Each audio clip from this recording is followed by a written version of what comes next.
श्रीगुरुभ्यो नमः। हरिः ओम्। ॐ भद्रं कर्णेभिः शृणुयाम देवाः, भद्रं पश्येमाक्षभिर्यजत्राः, स्थिरैरङ्गैः स्तुष्टुवागुंसस्तनूभिः व्यशेम देवहितं यदायुः। स्वस्ति न इन्द्रो वृद्धश्रवाः, स्वस्ति नः पूषा विश्ववेदाः, स्वस्ति नस्तार्क्ष्यो अरिष्टनेमिः, स्वस्ति नो बृहस्पतिर्दधातु। ॐ शान्ति शान्ति शान्तिः। ॐ सहना भवतु, सहनौ भुनक्तु, सह वीर्यं करवावहै, तेजस्विनावधीतमस्तु मा विद्विषावहै। ॐ शान्ति शान्ति शान्तिः। सदाशिवसमारम्भां शङ्कराचार्यमध्यमाम् अस्मदाचार्यपर्यन्तां वन्दे गुरुपरम्पराम्। श्रुतिस्मृतिपुराणानाम् आलयं करुणालयं नमामि भगवत्पादं शङ्करं लोकशङ्करं। शङ्करं शङ्कराचार्यं केशवं बादरायणं सूत्रभाष्यकृतौ वन्दे भगवन्तौ पुनः पुनः। ईश्वरो गुरुरात्मेति मूर्तिभेदविभागिने व्योमवद्व्याप्तदेहाय दक्षिणामूर्तये नमः। निधये सर्वविद्यानां विशदे भवरोगिणां गुरवे सर्वलोकानां दक्षिणामूर्तये नमः। ॐ नमः प्रणवार्थाय शुद्धज्ञानैकमूर्तये निर्मलाय प्रशान्ताय दक्षिणामूर्तये नमः।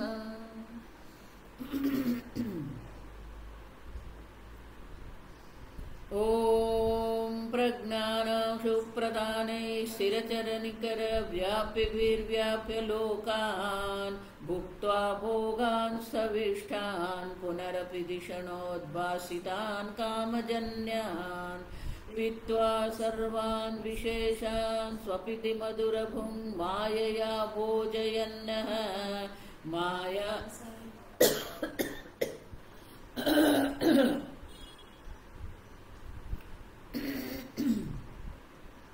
माया संख्यातुरीयं परममृतमजं ब्रह्म यत्तन्नतोऽस्मि।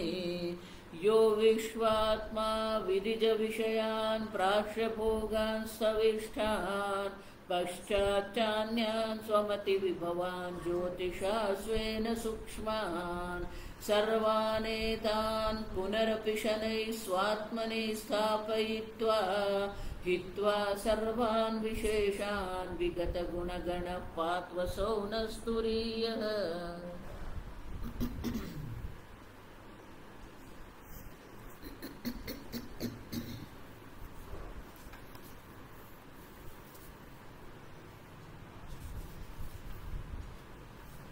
गीता प्रेस पाना नंबर 107 कारिका 32। न निरोधो न चोत्पत्तिः, न निरोधो न चोत्पत्तिः, न बद्धो न च साधकः, न बद्धो न च साधकः, न मुमुक्षुर्न वै मुक्तः, न मुमुक्षुर्न वै मुक्तः। इत्येषा परमार्थता, इत्येषा परमार्थता।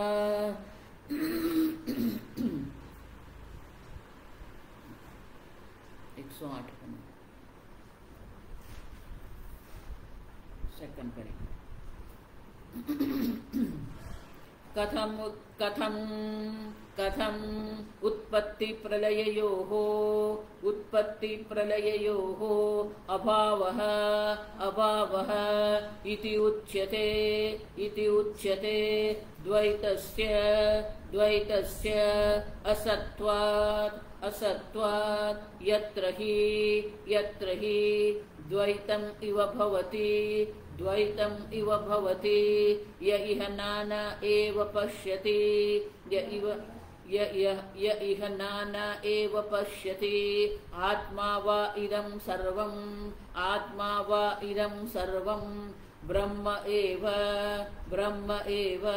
इदं सर्वम् एकमेव द्वितीयम्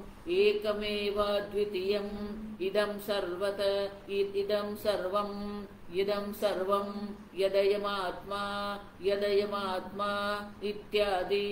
इत्यादि नानाश्रुतिभ्यः द्वैतस्य असत्वं सिद्धम्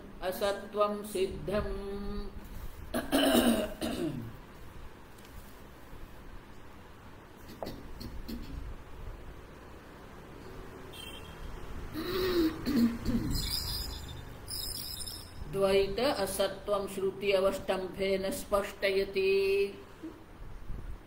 आनंद गिरि महाराज कहते हैं अब श्रुति के अवतरण के द्वारा शंकराचार्य जी द्वैतस्य असत्वम, द्वैत की कोई सत्यता नहीं है, द्वैत की जो मिथ्यात्व जो है, द्वैत का जो मिथ्यात्व है वो स्पष्ट करते हैं श्रुति के अवतरण के द्वारा। यत्र ही द्वैतम इव भवति, इव मानी जैसे के, सही में नहीं है। तो ये इव शब्द जो है ना, द्वैत भवति द्वैतम भवति द्वैतम इव भवति। आप सब अंग्रेजी में कहते हैं एज दो। द्वैत जैसा है, माने कि द्वैत अधिक नहीं है। सूर्योदय होता है या सूर्योदय दिखता है, ये देखो। अच्छा, संपूर्ण वेदांत ये दो वाक्य में ही है, जगत है या जगत दिखता है। अच्छा, द्वैत है या द्वैत दिखता है। और इसीलिए ये उपनिषद में कहते हैं यत्र ही द्वैतम इव भवति। यत्र माने कि ये ज्ञान अवस्था में, विद्या अवस्था में द्वैतम इव भवति, जैसे कि द्वैत है, माने कि नहीं है। अच्छा, यह नाना एव पश्यति समृत्यु से मृत्युमाप्नोति। कठोपनिषद। नाना एव पश्यति, नाना मानी अनेकता। जो अनेकता का दर्शन करता है उसे मृत्यु से मृत्यु की प्राप्ति होती है। अब देखो, तो शंकराचार्य जी यहाँ अनेक उपनिषद जो है, उपनिषद के मंत्र का अवतरण करते हैं। आप समझो क्यों? क्योंकि सब उन उपनिषद जो है ये द्वैत की निंदा करती है। अब समझो, ये आत्मा व इदम सर्वम, चांदोग्य उपनिषद, आत्मा व इदम सर्वम, आत्मा एव मानी भार पूर्वक कहते हैं, ये इदम सर्वम आत्मा एव ही। अब समझो, यहां जो कुछ भी है सब आत्मा ही है। अब समझो, माने आत्मा से अन्य कुछ नहीं है। आत्मा से भिन्न जो आप दर्शन कर रहे हैं, आत्मा से भिन्न आपको जितना भी दर्शन हो रहा है कुछ भी नहीं है। आत्मा ही है माने का अर्थ क्या है? आत्मा से भिन्न कुछ भी नहीं है, उतना ही नहीं। नृसिंह तापन्य उपनिषद में नृसिंह उत्तर तापनीय उपनिषद में कहते हैं ब्रह्म एव इदम सर्वम। इदम सर्वम ब्रह्म एव, ये इदम सर्वम, यह जो कुछ भी है वो ब्रह्म मात्र है। इदम सर्वम यदयमात्मा। अब समझो, बृहदारण्यक में भी कहते हैं इदम सर्वम जिसका आप अनुभव कर रहे हैं, यद अयमात्मा, ये साक्षात अपरोक्ष आत्मा है। इत्यादि नाना श्रुतिभ्यः, शंकराचार्य जी कहते हैं नाना मानी अनेक, ऐसी अनेक श्रुतियां हैं जो द्वैत की असत्यता को सिद्ध करते हैं। अब समझो, द्वैत को हम समर्थन करते ही नहीं है। अब समझो, ऐसा मत मानना कि पहले द्वैत है फिर अद्वैत हो जाएगा, नहीं। सत्यम ज्ञानम अनंतम ब्रह्म। अब एकमेव अद्वितीयम, एक अद्वितीय मात्र आज सद ब्रह्म ही है। अब समझो, एकमेव अद्वितीयम,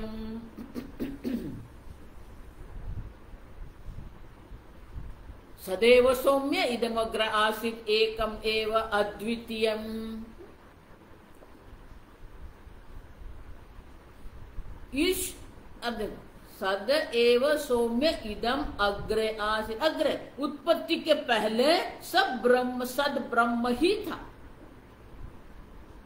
ये गड़ा पहले उत्पत्ति के पहले मिट्टी था, तो उत्पत्ति के बाद क्या घड़ा बन गया? नहीं। अब समझो, उत्पत्ति के पहले ये जगत उत्पत्ति के पहले सद ब्रह्म था, तो अब भी क्या है? सद ब्रह्म ही है। अब समझो, एकमेव अद्वितीयम, दूसरा है ही नहीं। अब समझो, तो द्वैत की निंदा है, द्वैत का बाध करते हैं। न निरोध न उत्पत्ति के द्वारा भी गौड़पादाचार्य जी क्या कह रहे हैं? दूसरा है ही नहीं।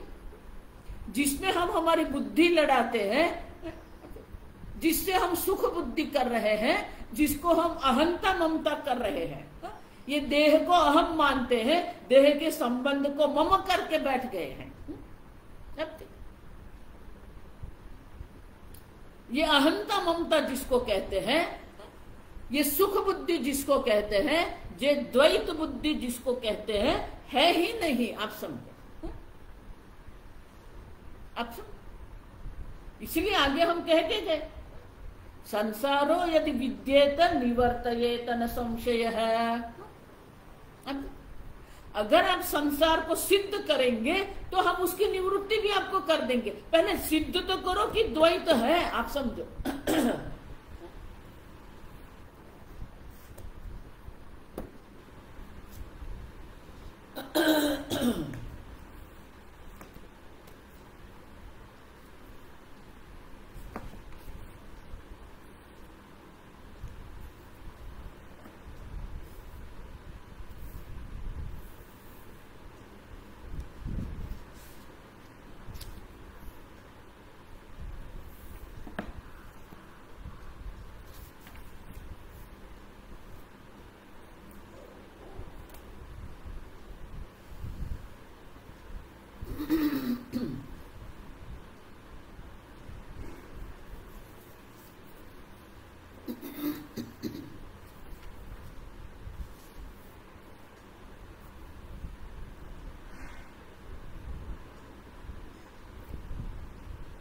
द्वैतस्य असत्वम सिद्धम।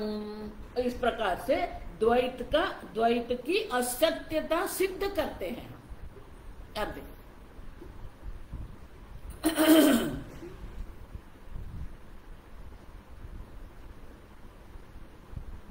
तो अब एक प्रश्न करते हैं, आप समझो।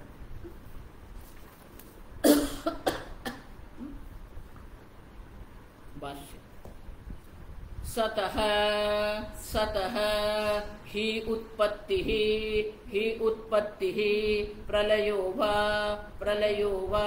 स्यात् न असतः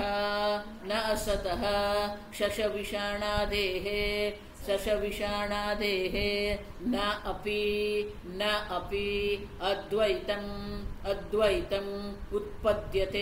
उत्पद्यते लीयते वा किं द्वैतस्य त्वौ किं वा अद्वैतस इति आद्यं विकल्पं दूषयति। द्वैतस्य असत्वे कथम उत्पत्ति प्रलययो न स्याताम इति आशंक्य। अब देखो, तो आप कह रहे हो कि अनेक श्रुति के द्वारा ये सिद्ध होता है कि द्वैत का मिथ्यात्व है। तो कहते हम? तो शंकराचार्य जी कहते हैं कि न निरोध न उत्पत्ति, उत्पत्ति भी नहीं है और प्रलय भी नहीं है। क्यों? सतः ही माने क्योंकि जो सत है माने जिसका अस्तित्व है उनकी उत्पत्ति हो सकती है, उनका प्रलय हो सकता है ही नहीं। आप समझो क्यों? दृष्टांत देते हैं, असतः शश विषाणादे है। जिस प्रकार से शश, आप देखो जो शश है उनके जो सिंग है, तो उनके सिंग होते हैं क्या? अब देखो शश के श्रृंग नहीं होते हैं। अगर श्रृंग है तो उसकी उत्पत्ति होगी और उसका नाश होगा। जो है ही नहीं, गगन कुसुमवत, आकाश पुष्प, आकाश में पुष्प उत्पन्न होते ही नहीं है और उत्पन्न नहीं होते, उसका प्रलय भी नहीं होता है। जिसका अस्तित्व होता है उनकी उत्पत्ति और प्रलय की हम चर्चा कर सकते हैं। नापि अद्वैतम उत्पत्त्यते लीयते वा। और जो अद्वैत है, अब समझो, जो है ही नहीं उसकी उत्पत्ति और प्रलय की संभावना नहीं है, और जो अद्वैत है, जो सत्स्वरूप है, तो वो अद्वैत है, उसकी न तो उत्पत्ति होती है न प्रलय होता है। समझ रहे हो? सद ब्रह्म पहले भी था, अब भी वो सद ब्रह्म है, बाद में भी वो सद ब्रह्म है। मानी सद ब्रह्म की उत्पत्ति नहीं है। न जायते म्रियते वा कदाचित। अब जो सत्य है उनकी उत्पत्ति प्रलय नहीं है। अब समझो,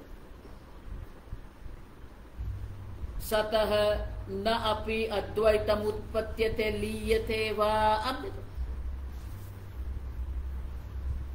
तो जो सत्स्वरूप आत्मा है उनकी कभी उत्पत्ति प्रलय होता नहीं है, वो तो है ही। अब अद्वयम च उत्पत्ति प्रलय वच्चैति। अब समझ रहे हो? ये विरोधाभास आप देखिए। जो है ही नहीं उसकी उत्पत्ति प्रलय नहीं होता है, और जो है माने जो सत्य है, जो सत्य है, जो एक अद्वितीय है, उनकी भी उत्पत्ति प्रलय नहीं है। तो फिर उत्पत्ति प्रलय किसका है? जो है ही नहीं, जैसे शश श्रृंग है, तो उनकी उत्पत्ति प्रलय संभव नहीं है। जो सद आत्मा है, जो एक अद्वितीय है, उसकी भी उत्पत्ति और प्रलय नहीं है। तो बोले कि उत्पत्ति और प्रलय है किसका? आप देखो, अब समझो, व्यावहारिक द्वैत अंगीकारा तस्य एव उत्पत्ति प्रलय इति आशंक्य आह। अब तो बोले तो फिर उत्पत्ति प्रलय जो हम कहते हैं, सृष्टि की जो चर्चा हम कह रहे हैं, वो सृष्टि की चर्चा है क्या? आप देखो, तो उसके लिए आगे कहते हैं अद्वयम च उत्पत्ति प्रलयवच्च उत्पत्ति प्रलयवच्च इति विप्रतिषिद्धम।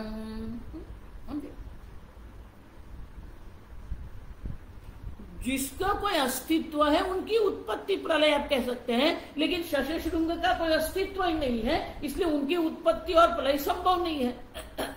और जो अद्वैत, जो सत्य आत्मा है, उनकी भी उत्पत्ति प्रलय संभव नहीं है। और इसलिए शंकराचार्य जी कहते हैं अद्वयम च उत्पत्ति प्रलयवच्च इति विप्रतिषिद्धम। विप्रतिषिद्धम मानी आप जो बोल रहे हैं उसी में विरोधाभास है। आत्मा अद्वैत भी है और आत्मा की उत्पत्ति हुई है, आत्मा का नाश हो जाएगा। विप्रतिषिद्धम माने कि ये बोलने में ही क्या है? विरोधाभास है। आत्मा का कभी अभाव नहीं होता है।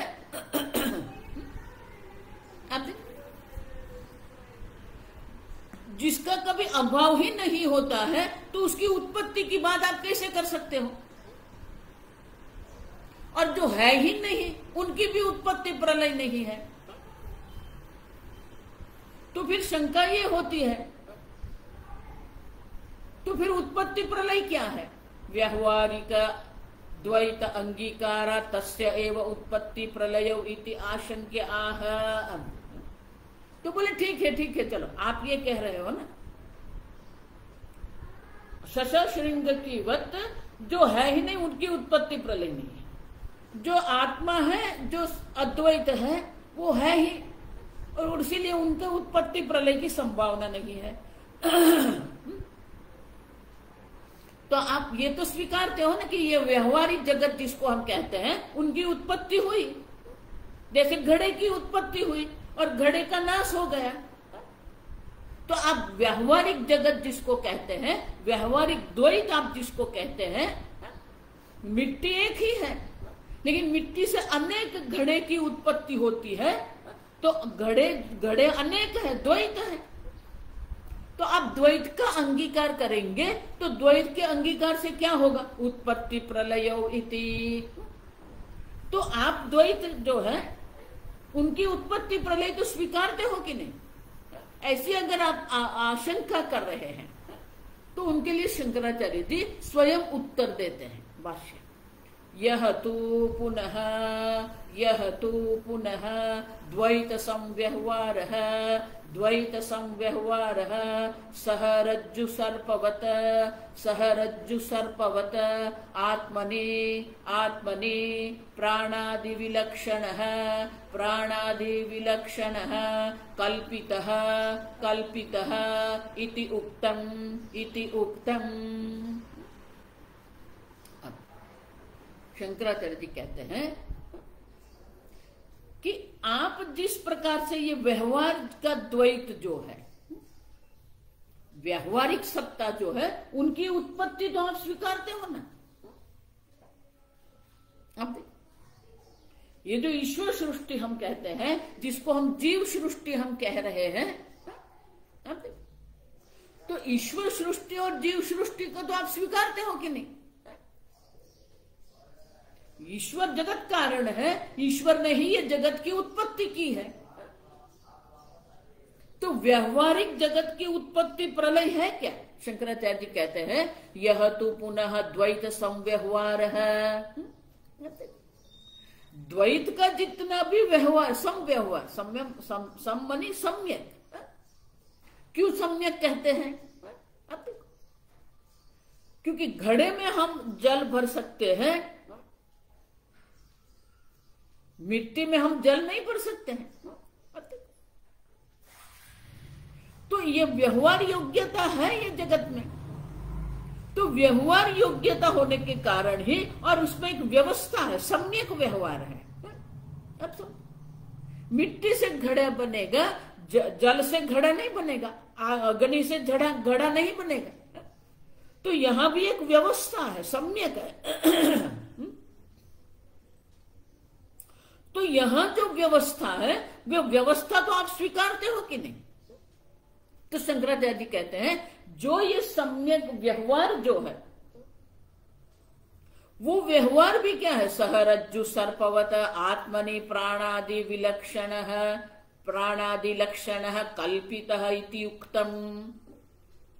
शंकराचार्य जी कहते हैं कि अगर आप कहेंगे कि ये व्यवहारिक जगत की उत्पत्ति हुई है, व्यवहारिक जगत का प्रलय होगा, ऐसा अगर आप कह रहे हैं तो वो भी संभव नहीं है। क्यों?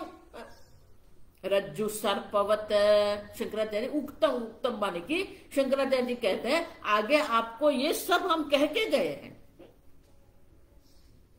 कि जिस सर्प की अनुभूति आप कर रहे हैं, तो प्रतिति काल में जब आपको सर्प की अनुभूति हुई है तब भी सर्प की उत्पत्ति हुई है क्या? आप देखो, क्या रज्जु से सर्प उत्पन्न हुआ? क्या रज्जु में सर्प का प्रलय हो जाएगा? समझ रहे हो?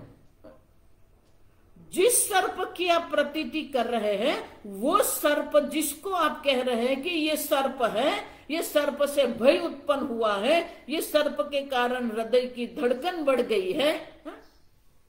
अब तो वो सर्प जो है, क्या सर्प की रज्जु से उत्पत्ति हुई? समझ रहे हो आप? नहीं, सर्प की रज्जु से सर्प की उत्पत्ति हुई ही नहीं है। क्यों? कल्पितत्वात्, कल्पित है, कल्पना मात्र है। आप समझो, अब जब उत्पत्ति ही नहीं हुई है सर्प की तो प्रलय कैसे होगा? नाश कैसे हो सकता है उसका? न निरोधः न उत्पत्ति ही। और इसलिए शंकराचार्य जी कहते हैं उसी प्रकार से, जिस प्रकार से रज्जु से सर्प की उत्पत्ति नहीं हुई है, सर्प का नाश नहीं होता है, उसी प्रकार से आत्मनि प्राणादि लक्षण कल्पित इति उक्तम, उसी प्रकार से आत्मा में हमने इस प्रकार से अनेक प्रकार की विकल्पना करके रखी है। तद्वत आत्मा विकल्पित है, हम देख के गए, आत्मा में ही अनेक प्रकार की विकल्पना करके रखी है और उसी को हम सत्य मान के चल रहे हैं, उसी को सत्य मान के हम व्यवहार कर रहे हैं। आप समझो? तो आगे शंकराचार्य जी अपना ही जो वाक्य है, आप समझो,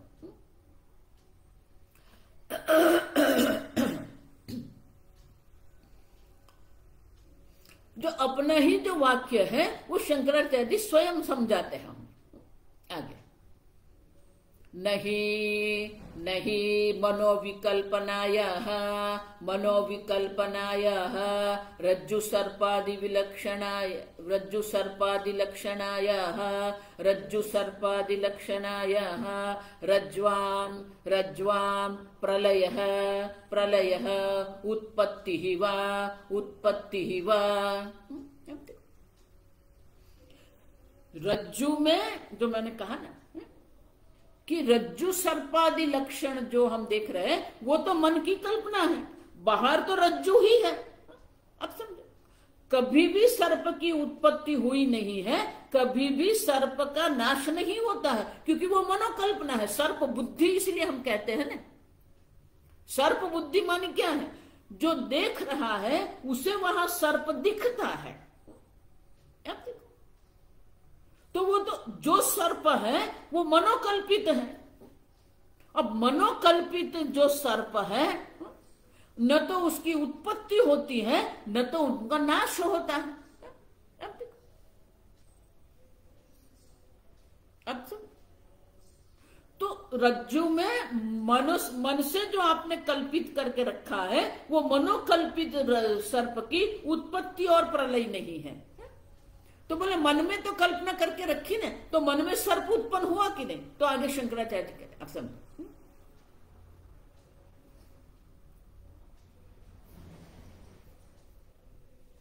नहीं न च मनसि रज्जु सर्पस्य उत्पत्तिः प्रलयः वा उत्पत्तिः प्रलयः वा न च उभयतः वा तथा तथा मानसत्व अविशेषात् द्वैतस्य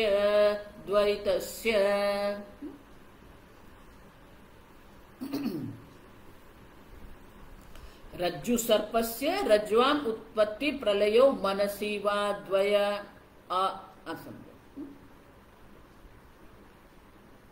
तो ये रज्जु सर्प जो है वो मनसी कल्पित, मन में कल्पित है। अब समझो,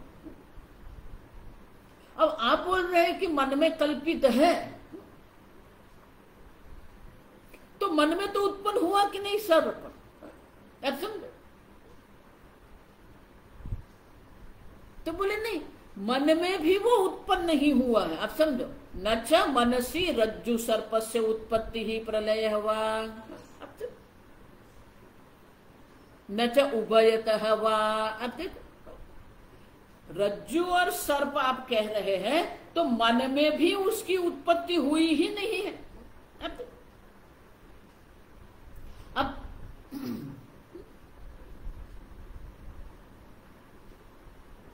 उभयतः माने कि दोनों में, न तो रज्जु में सर्प की उत्पत्ति हुई है, न मन में सर्प की उत्पत्ति, न उभयतः। रज्जु में सर्प की उत्पत्ति और प्रलय नहीं है क्योंकि वो मन कल्पित है। मन में भी सर्प की उत्पत्ति नहीं है और प्रलय नहीं है।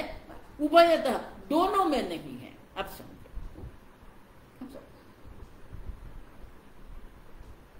तो रज्जु सर्प जिसको आप कह रहे हैं, जिससे आपको भय हो रहा है, जिसके कारण शरीर में कंपन हो रहा है, जिसके कारण हृदय की धड़कन बढ़ गई है, जिसके कारण पसीना छूट रहा है, आदि, वो सर्प पहले है कि नहीं, आप पहले वो देखो। आप समझो,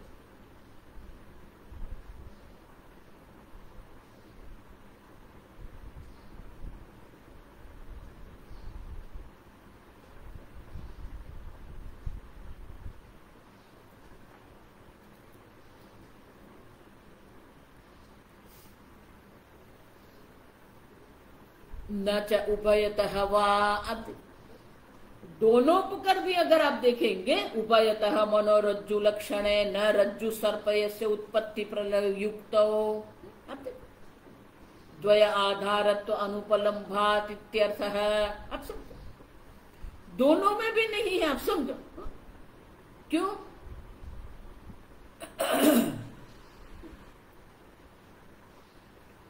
जिसको आपने सर्प बना के रखा है, वो मन में भी वो जो सर्प दिख रहा है, वो सर्प भी मन में भी उत्पन्न नहीं हुआ है। देखो, एक ही वाक्य को गौड़पादाचार्य जी स्पष्ट कर रहे हैं हमारे लिए। तद्वत आत्मा विकल्पित है, उसी प्रकार से आत्मा में अनेक प्रकार की कल्पना की गई है। जो कल्पना होती है उनका उत्पत्ति प्रलय नहीं होता है। आप समझो, मन में न तो उनकी है न तो दोनों में है। आप समझो,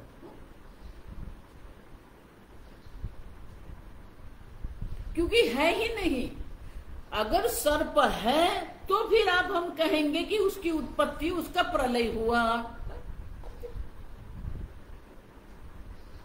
उसी प्रकार से ये जगत है ही नहीं, और इसीलिए हम कहते हैं न निरोध न उत्पत्ति ही। अब तो बोले नहीं नहीं, ऐसा मत कहो।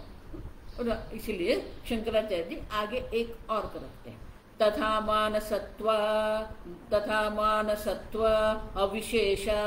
अविशेषाद द्वैतस्य दृष्टांत समझाया हमें कि सर्प है ही नहीं।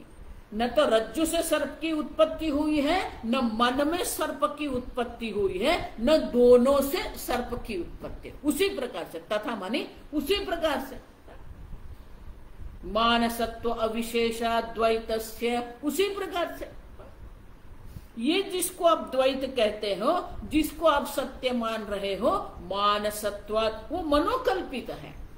आप समझो, मन में कल्पित करके आपने रखा है। जिस प्रकार से सर्प जो है वो मन में कल्पित है, उसी प्रकार से द्वैत भी क्या है, मानसत्वात्। देखो, इसलिए महर्षि कहते थे मानी मानी आयो बंधन में। अब सब मान लेते हैं। मानसत्व अविशेष, दोनों में कोई विशेषता नहीं है, अविशेष है, सामान्य है। रज्जु सर्प भी मानसिक है, मन से कल्पित है। और आत्मा में जितना भी द्वैत आप देख रहे हैं, आत्मा में जितनी उत्पत्ति प्रलय आप देख रहे हैं, वो सब भी क्या है, कल्पित है, मनोकल्पित है। अब देखो, अब समझो। और इसीलिए आगे तर्क देते हैं। अब मानसत्व अविशेषात न रज्जु सर्प से उत्पत्ति प्रलय युक्त द्वय आधारत्वात् अनुपलम्भात् इति रज्जु सर्पवत् द्वैतस्य मानसत्व विशेषात् न तत्वतः जन्म विनाशो दर्शयितुम्।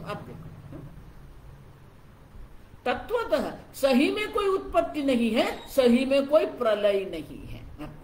द्वैतस्य न कुतश्चित् तात्विको जन्म विनाशो इति शेषः। शेषः माने आनंद गिरी महाराज कहते हैं कि शेष माने ये समझना है हमें कि तात्विक माने कि सही में कोई द्वैत की उत्पत्ति नहीं हुई है, कोई द्वैत का विनाश नहीं होता है। देखो इसलिए मैं कहती हूं ऐसा मत मानो कि पहले द्वैत था और बाद में अद्वैत है। पहले भी द्वैत नहीं था, अभी भी द्वैत नहीं है। बहुत सारे वेदांती लोग ये गड़बड़ करके बैठते हैं। अब ये ब्रह्म का पतन हो गया, वो जीव बन गया। किसने कहा जीव बन गया? ये पूरी एक थियरी, सिद्धांत चल रहा है। आप समझो, ये मैं नहीं कह रही, ये सिद्धांत चल रहा है। ये वेदांती लोग ये सिद्धांत नहीं, वो उसका पूरा चार्ट बना के रखा है। ये ओम है, ब्रह्म है, अब उसका पतन हुआ, डिसेंडिंग। और वेदांत के द्वारा क्या करना है? अब उसकी ऊर्ध्व गति कर, कुछ भी नहीं है।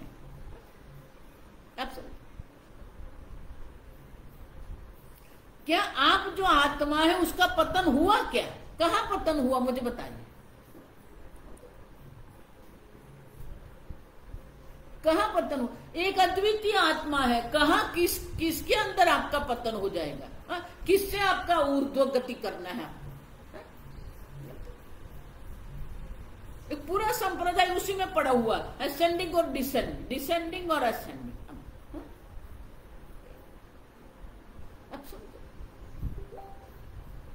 आप में कभी भी जीवत्व आया ही नहीं है। आप समझो, जीवत्व जिसको हम कहते हैं वो कल्पना मात्र है, जीव भाव है ही नहीं। आप एक अद्वितीय आत्मा मात्र है।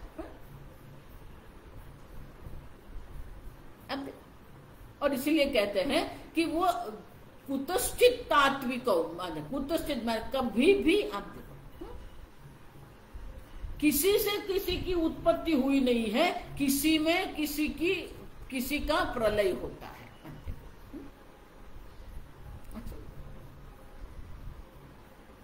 और इसलिए शंकराचार्य जी आगे कहते हैं, नहीं नियते मनसि सुषुप्ते, नियते मनसि सुषुप्ते वाद्वैतम गृह्यते, वाद्वैतम गृह्यते।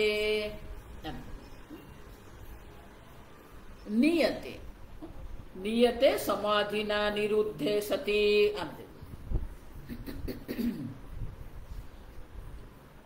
नियत माने कि समाधि काल में द्वैत न गृह्यते। सुषुप्ते मनसि सुषुप्ते, सुषुप्ति अवस्था में भी मन में कोई द्वैत नहीं है।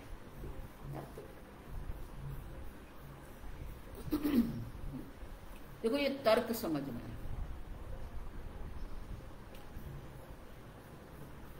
एक वस्तु एक बार हो रही है तो वो सिद्ध करता है। अगर द्वैत सत्य है तो सत्य किसको कहेंगे? तीनों काल में एक समान जो रहेगा उसी को हम सत्य कहते हैं, उसी को तत्व कहते हैं। तत्व मानी रियलिटी, ट्रूथ जिसको कहते हैं अंग्रेजी। जो तत्व होता है वो तत्व क्या होता है? वो तीनों काल में एक समान, त्रिकाले भी तिष्ठति। आप देखो तीनों काल में एक समान होता है। अगर एक काल में उसका अभाव हो गया फिर वो तत्व नहीं होगा। आप समझो, एक समय पर आपको उनका दर्शन होता है, एक समय पर आपको उनका दर्शन नहीं हो रहा है। तो शंकराचार्य जी दो दृष्टांत देते हैं। नियते सुषुप्ते वा। अब देखो समाधि अवस्था में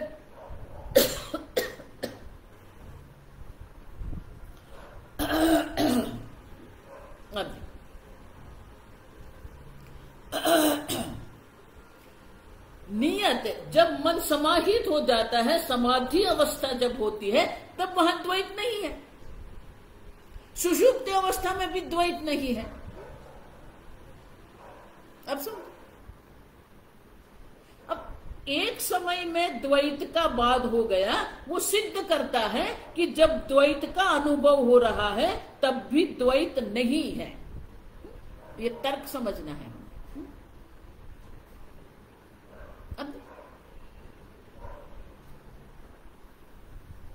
तो द्वैत का आप कह रहे हो कि द्वैत के साथ ये सम्यक व्यवहार हो रहा है और इसलिए द्वैत है। अगर आप कहते हैं तो आपके ही अनुभव को हम कह रहे हैं। आप देख रहे हैं, अगर वो कहते हैं कि नहीं नहीं ये व्यवहार काल में उत्पत्ति प्रलय है, तो आपके व्यवहार काल में ही द्वैत का अभाव का अनुभव आपको ही हो रहा है।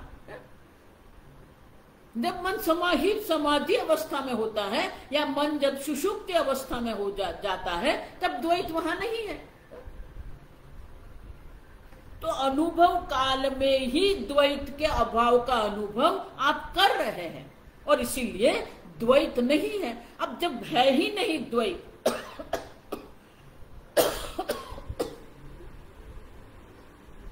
द्वैत है ही नहीं, तो किसकी उत्पत्ति और किसका प्रलय आप कह रहे हो?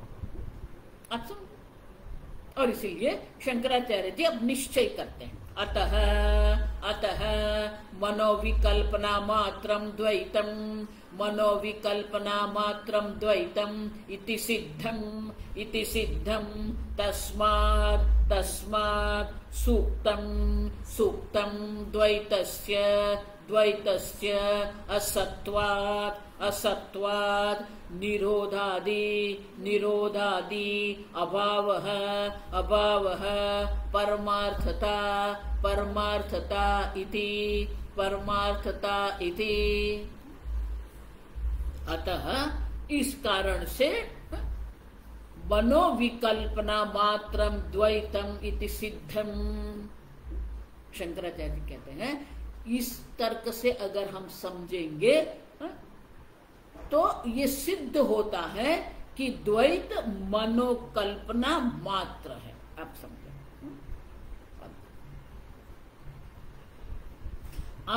आपकी कल्पना में द्वैत है, सही में द्वैत नहीं है। तस्मात्, और इसलिए सुउक्तम, देखो अब सुक्त कहते हैं, वेदा सुक्तम,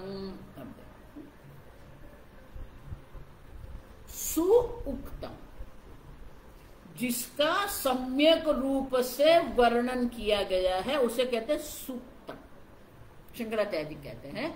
और इसीलिए हमने ये वैतथ्य प्रकरण में बहुत स्पष्ट रूप से आपको दर्शाया है। सुउक्तम स्पष्ट रूप से आपको दर्शाया है क्या? द्वैतस्य असत्वात्, द्वैत का सत्व, द्वैत का अस्तित्व सिद्ध नहीं होता है और इसीलिए निरोध और प्रलय का अभाव है। ये ही पारमार्थिकता, इति परमार्थता, यह परमार्थता। द्वैत की न तो उत्पत्ति है, द्वैत का न प्रलय है, यही सत्य है। पारमार्थिकता माने यही तात्विक है।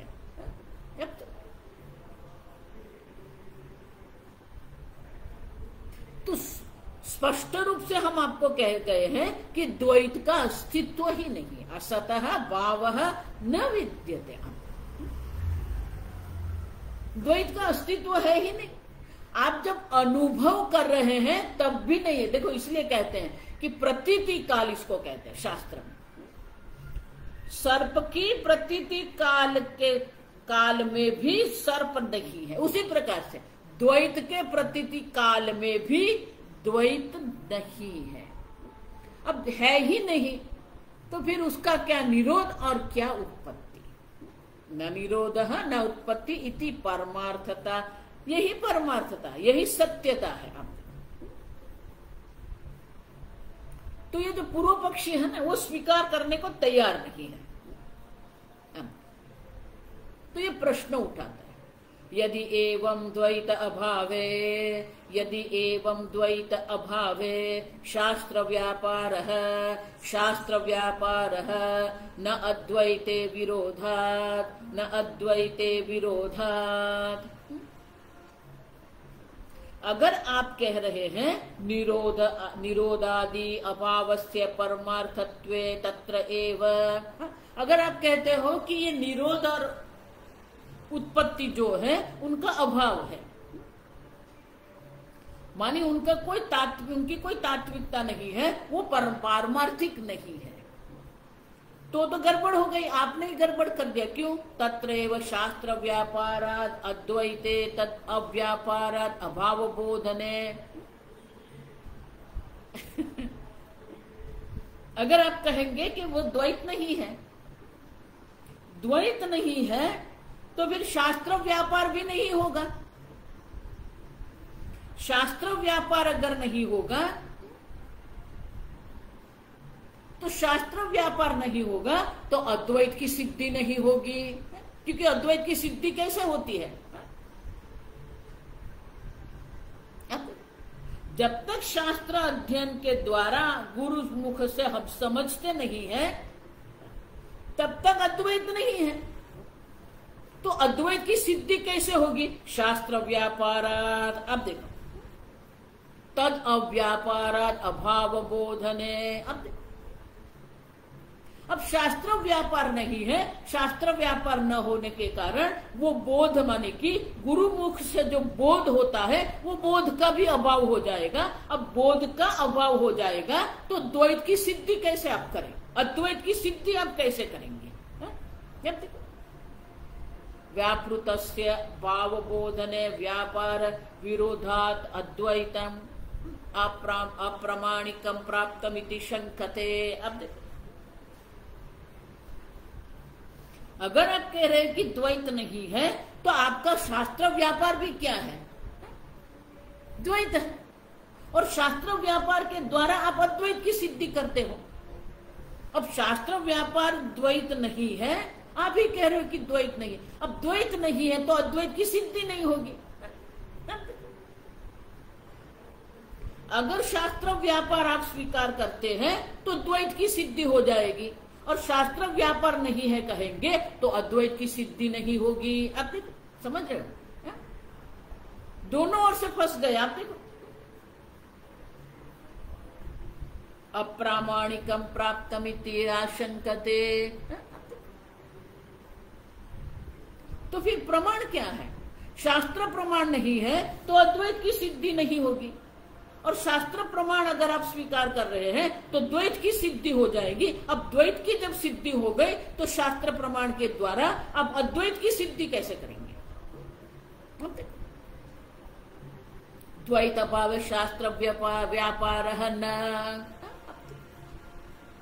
द्वैत का अभाव है तो शास्त्र व्यापार संभव नहीं है। अद्वैते विरोधात्। और अद्वैत आपसे अद्वैत है तो फिर उसका विरोध हो जाएगा। अद्वैत माने कि अद्वैत का अगर आप बोध कर रहे हैं तो आप जो कह रहे हैं कि द्वैत नहीं है उसका विरोध हो जाएगा।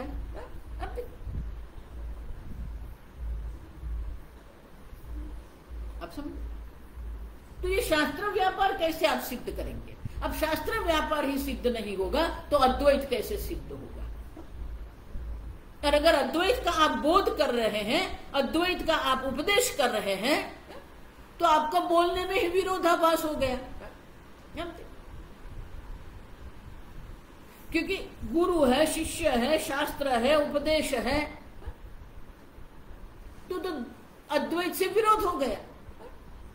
शास्त्र व्यापार आप शास्त्र व्यापार अगर आप मानते हैं तो अद्वैत का विरोध हो जाएगा, और शास्त्र व्यापार आप नहीं मानते हैं तो द्वैत की सिद्धि नहीं होगी, असिद्धि नहीं होगी। उतना ही नहीं, आगे कह तथा च सती सती अद्वैतस्य वस्तुत्वे प्रमाण अभावात् शून्यवाद प्रसंगः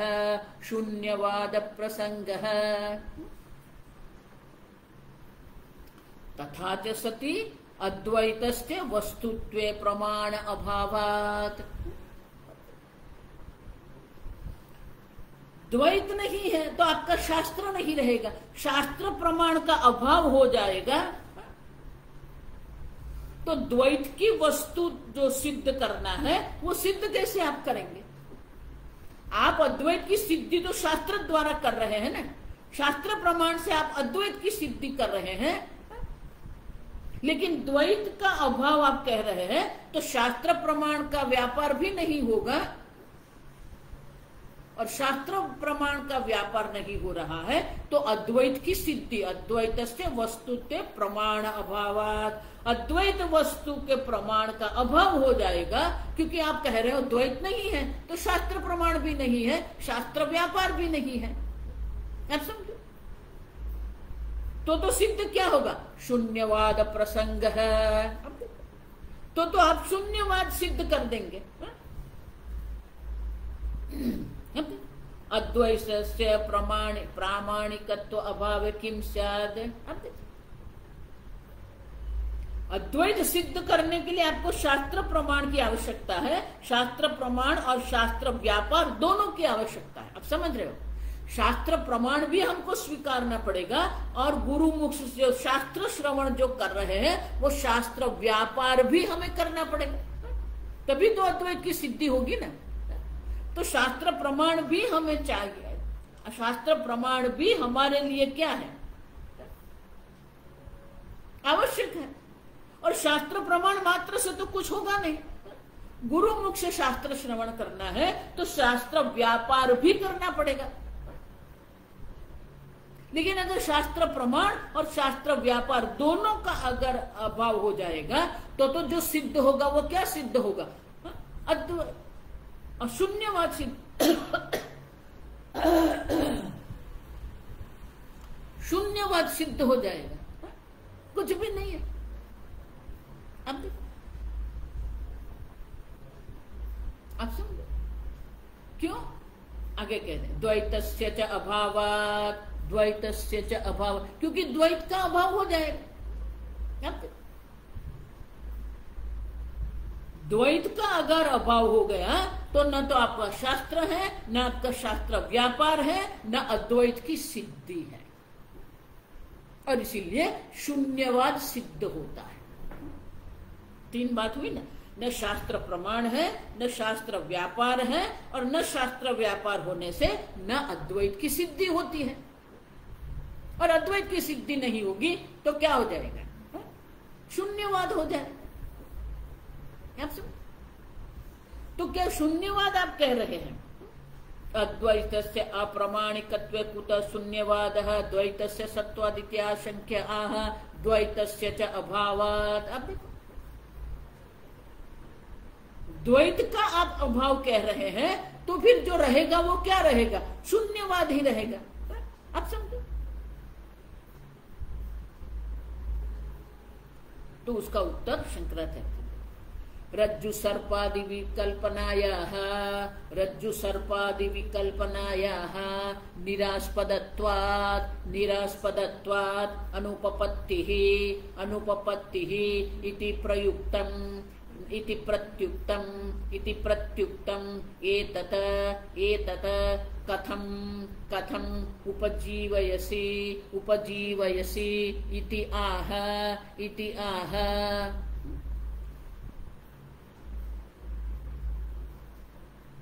कथम उज्जीवयसि।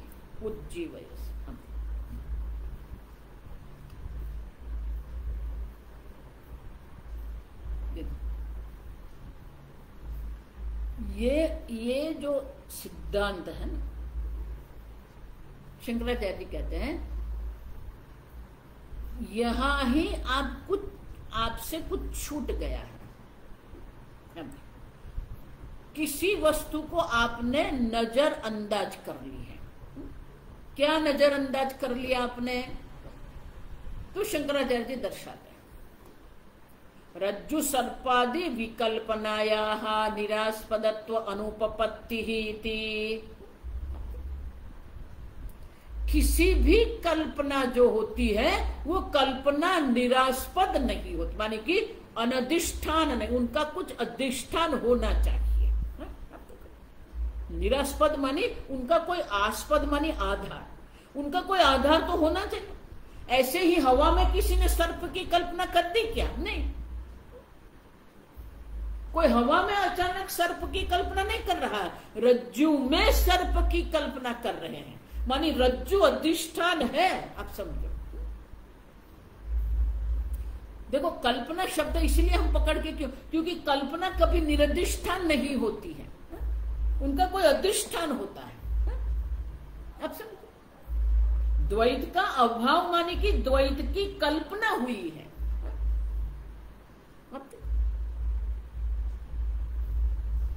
तो देखो ये वही बात है, 1905 में जब आइंस्टाइन ने ये सापेक्षवाद जो दर्शाया था,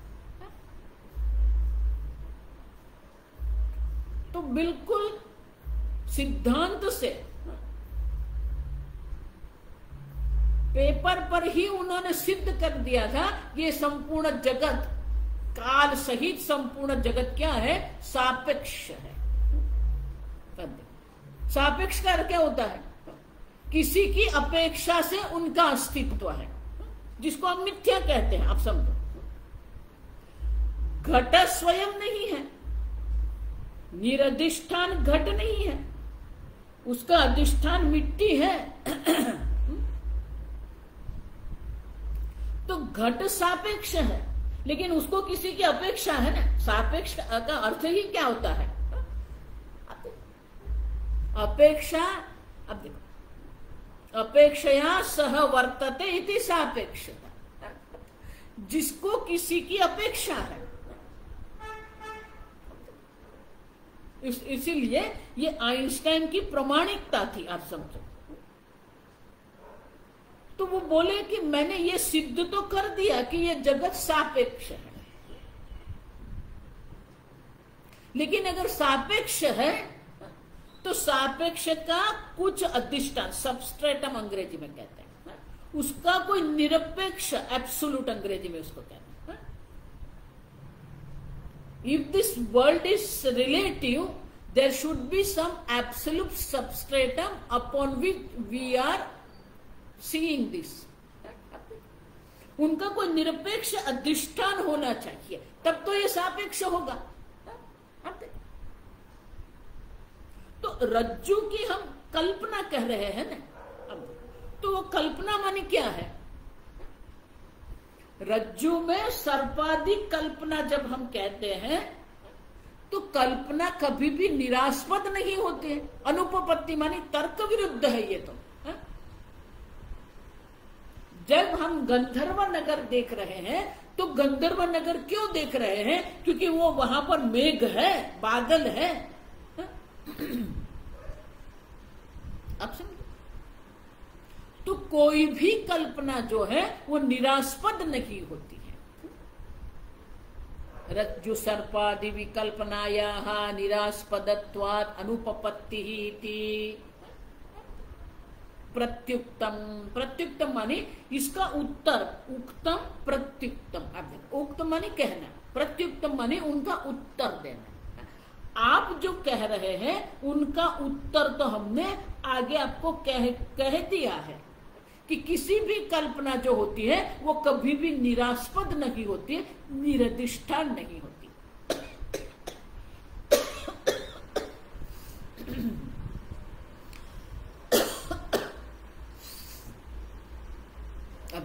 अनुपपत्ति मानी ये तर्क युक्त नहीं है। अब समझो, एतत् कथम उज्जीवयसि इत्याह। तो शंकराचार्य जी कहते हैं जिसका हमने आपको पहले से ही उत्तर दे रखा है, उसी को आप पुनः जीवित क्यों कर रहे हैं? उज्जीव से माने कि आप पुनः उसी शंका को जीवित क्यों कर रहे हैं जिस शंका का हमने आपको उत्तर दे के रखा है। नहीं निरधिष्ठान भ्रम अस्ति। आप देखो, निरधिष्ठान भ्रम, निरधिष्ठान कल्पना नहीं होती है, ये उत्तर हमने आपको दे के रखा है। फिर आप वही शंका को पुनः जीवित क्यों कर रहे हो? कथम उज्जीव इतिहाह, तो आप बताइए, पुनः पुनः वही आप क्यों कह रहे हो? आप समझो, उसी को आप देखो, उसको पेशतस्य पेषणम कहते हैं, जिसको हम सिद्ध कर दिया है, जिसका उत्तर हमने आपको दे दिया है, उसी को आप जीवित करके वही की वही बात आप कर रहे हैं। अच्छा, एक ही बात आप एक ही शंका करते जा रहते हो, जिस शंका का समाधान हमने आगे करके रखा है। अब जब समाधान हो ही गया है, आप देखो, तो उसको पुनः जीवित क्यों कर रहे हो आप? समझो, तो बोले आप क्या कह के गए? तथा द्वैत कल्पना निरधिष्ठानत्व अयोगात, और वो जो अधिष्ठान जो होता है, अब समझो, द्वैत कल्पित है, तो द्वैत जो कल्पित द्वैत का जो अधिष्ठान जो होगा वो द्वैत नहीं हो सकता है। आप समझो, द्वैत का अधिष्ठान द्वैत नहीं हो सकता है, द्वैत का अधिष्ठान अद्वैत ही होता है। आप समझो, और इसलिए कहते हैं कि आनंदगिरी महाराज कहते हैं, द्वैत कल्पना निरधिष्ठानत्व अयोगा तद अधिष्ठानत्वेन अद्वैतम आस्थेयम इति ओंकार प्रकरणे प्रहृतम। अब देखो, वो आगम प्रकरण में हमने आपको स्पष्टता करके रखी है कि द्वैत का अधिष्ठान द्वैत नहीं हो, द्वैत निरधिष्ठान नहीं हो सकता है एक, और द्वैत का अधिष्ठान द्वैत नहीं हो सकता है, द्वैत का अधिष्ठान अद्वैत ही होता है। और द्वैत का अधिष्ठान जो है वो अद्वैत है। अब देखो, और इसीलिए शंकराचार्य आगे कहते हैं, रज्जुहु अपि सर्प विकल्पस्य आस्पद भूता विकल्पिता एव इति दृष्टांत अनुपपत्तिः। अब वो पूर्व पक्षी कहता है, ठीक है, आपने जो कहा सब ठीक है, लेकिन आप अभी ये हम मुझे दर्शाए क्या? रज्जुहु अपि सर्प विकल्पस्य आस्पद भूता विकल्पिता एव इति। आप जो कह रहे हैं कि सर्प का जो अधिष्ठान रज्जु है, लेकिन आपका रज्जु है वो भी तो विकल्पित है। क्या वो सत्य है रज्जु? संपूर्ण सृष्टि जब विकल्पित है तो आपका रज्जु भी विकल्पित है। अब देखो, और इसलिए आपका ये दृष्टांत जो है ना, अनुपपत्ति ही तर्क युक्त नहीं है। रज्जु में सर्प कल्पित है, उसी प्रकार से आपका रज्जु जो है वो भी कल्पित ही है, क्योंकि आप ही कह रहे हो कि द्वैत कल्पित है। अब रज्जु कल्पित है तो कल्पित रज्जु में आप कल्पित सर्प की बात कर रहे हैं, तो आपका दृष्टांत ठीक नहीं है, क्योंकि रज्जु भी द्वैत है, रज्जु भी कल्पित है। तो कल्पित रज्जु में कल्पित सर्प की बात आप कर रहे हैं, ये तो अगर अयोग्य हो गया। अगर ये आप स्वीकार करेंगे तो फिर आपको स्वीकार करना पड़ेगा कि कल्पित आत्मा में कल्पित द्वैत है, तो गड़बड़ हो गई। आप नहीं कह सकते कि रज्जु सत्य है, आप कहेंगे कि रज्जु सत्य है, नहीं। अगर रज्जु सत्य, आप अगर दृष्टांत दे रहे हैं तो दृष्टांत पूरा होना चाहिए। अगर रज्जु आपका सत्य हो जाएगा तो द्वैत सत्य हो जाएगा, और रज्जु कल्पित है। तो और आप कह रहे हो कि सर्प का अधिष्ठान रज्जु है और वो रज्जु कल्पित है, तो फिर आप जो ये द्वैत की कल्पना कहते हो, तो द्वैत कल्पना जो कल्पित द्वैत का अधिष्ठान आप कह रहे हो आत्मा है, तो वो आपका आत्मा भी कल्पित हो जाएगा जिस प्रकार से रज्जु है। तो फिर आपका दृष्टांत ही अयोग्य हो गया। क्यों? क्योंकि आप तो अद्वैत की सिद्धि की बात कर रहे हैं, लेकिन अद्वैत की सिद्धि नहीं होगी, कल्पित की सिद्धि हो जाएगी। जिस प्रकार से रज्जु भी कल्पित है, देखो रज्जु जो है ना वो स्त्रीलिंग शब्द है, और इसलिए आस्पद भूता विकल्पिता एव इति। रज्जु भी जो कल्पित सर्प का अधिष्ठान स्वरूप जो रज्जु है, वो रज्जु भी विकल्पित है। उसी प्रकार से ये द्वैत का जो अधिष्ठान आपका अद्वैत आत्मा है, वो भी विकल्पित है। आप समझ? अब शंकराचार्य जी उनका बहुत सुंदर उत्तर देते हैं, न आप समझ। क्यों?